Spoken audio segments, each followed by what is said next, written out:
Bon, on finit cette semaine sur une deuxième séance de repli, le CAC 40 qui cède 0,53% vers les 6269 points et 3,6 milliards d'euros échangés, ce qui n'empêche pas l'indice de grappiller 0,2% supplémentaire sur la semaine.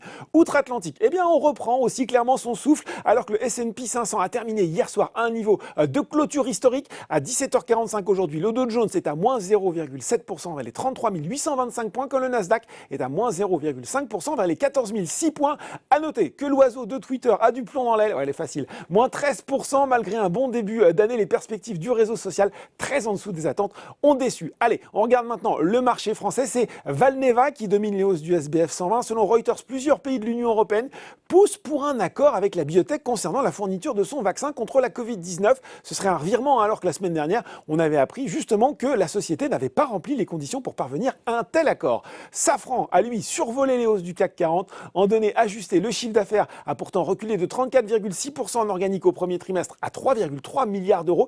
Mais ce qui a séduit les investisseurs, c'est que l'équipementier aéronautique a maintenu ses objectifs annuels, notamment celui de faire progresser de plus de 100 points de base sa marge opérationnelle courante ajustée. Belle séance également pour Vallourec, plus 2,97% grâce à, je cite, des perspectives significativement meilleures sur certains de ces marchés. Le spécialiste des tubes sans soudure a rehaussé ses objectifs annuels, tant sur le résultat brut d'exploitation, désormais attendu entre 350 et 400 millions d'euros contre 250 à 300 auparavant, que sur le flux de trésorerie disponible. À noter enfin la progression de 1,25% de Saint-Gobain grâce à un début d'année sur les chapeaux de roue, un chiffre d'affaires de 10,4 milliards en croissance de 14,3% à données comparables au premier trimestre. Allez, on regarde désormais les valeurs en baisse. On commence par ST Micro sur le SBF 120.